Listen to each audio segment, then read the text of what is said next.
Introduce to you Ryan and Stacey Benson. Why don't we just start by having you tell us how long you've been coming to First Baptist and how did God go about getting you here?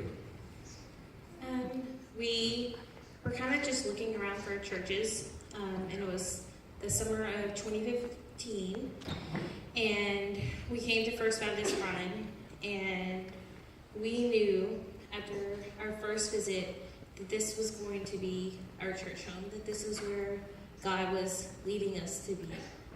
Okay, so that was only like 3 years ago, a little more than 3 years ago. When you started attending, how did you see God use the people in our church, the ministries in our church, to connect you to this church family?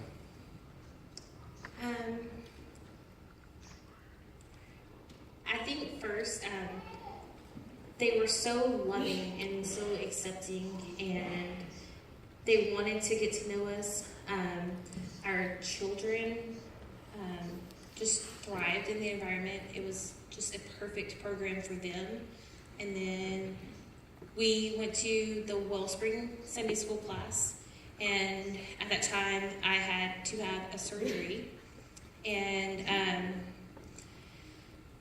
I think we had only visited twice. They had set up a meal train for us. The pastors had come to the hospital to pray for me and with Ryan, and they were just so loving and so giving of their time and their prayers, and it meant so much to us. Okay, so you had been at the church for just a little while, and just in previous conversations, you told me about a turning point where your spiritual walk changed. Can you tell us a little bit about how God used our church to bring about that turning point? Ryan, why don't you say something? I know you're dying to get a hold of that mic. Yeah, so like Eric and Katie, we did re-engage last fall, and I wanted to come because I thought that everything was good with me and everything was bad with everybody else. And I realized very quickly that I was wrong, and the problem was with me.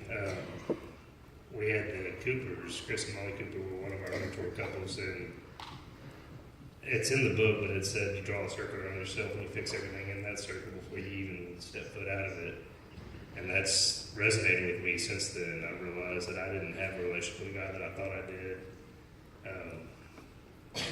God had it out in a big way, out on an oil field location in the middle of pouring rain that semester, as I literally cried out to God on my knees and just asking why is he kept pulling me towards this church and wanting me to plug in.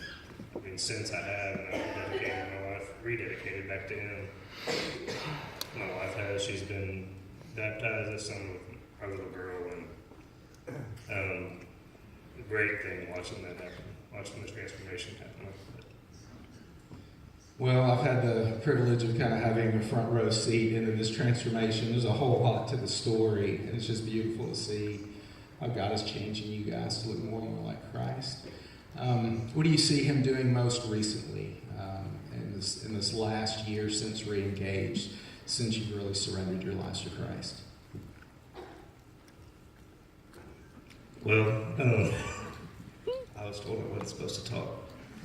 So,